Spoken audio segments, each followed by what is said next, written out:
এই কাঠ শুধু একটি কাঠ না, এটা এক ধরনের স্বর্ণের চেয়েও মূল্যবান জিনিস।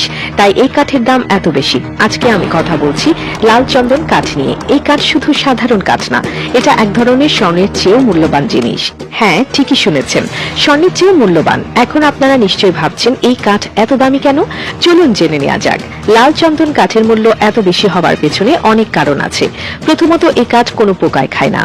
ঠিক শুনছেন, কোনো পোকায় খায় না। এছাড়াও এই কাঠ পানিতে পচে না, অর্থাৎ এই কাঠ শত শত বছর লাল থাকে।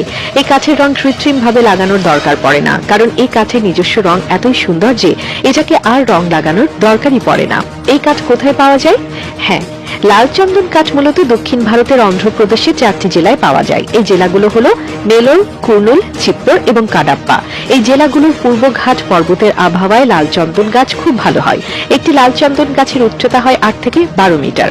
এই গাছের কাঠ এতই মূল্যবান যে আন্তর্জাতিক বাজারে প্রতি কেজি লাল চন্দন কাঠ 3000 টাকারও বেশি দামে বিক্রি হয়। এই কাঠের ব্যবহার কি? লাল চন্দন কাঠের ব্যবহার এতই ব্যাপক যে এটাকে এক ধরনের আয়ুর্বেদিক ঔষধ বলা যায়।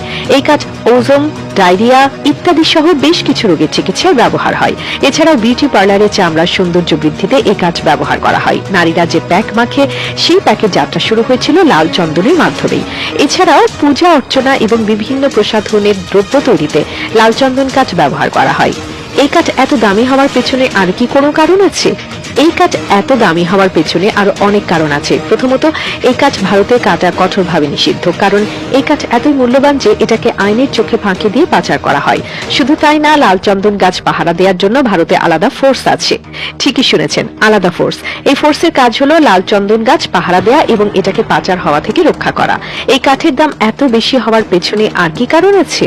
এই কাঠের দাম এত বেশি হওয়ার পেছনে আরো অনেক কারণ আছে। প্রথমত, এই কাঠের চাহিদা এতই বেশি যে এটাকে আন্তর্জাতিক বাজারে বিক্রি করা হয়।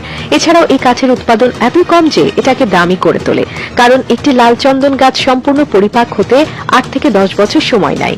এই সময়ের মধ্যে গাছটি সম্পূর্ণ পরিপাক হয় এবং এর কাঠ ব্যবহারের উপযোগী হয়।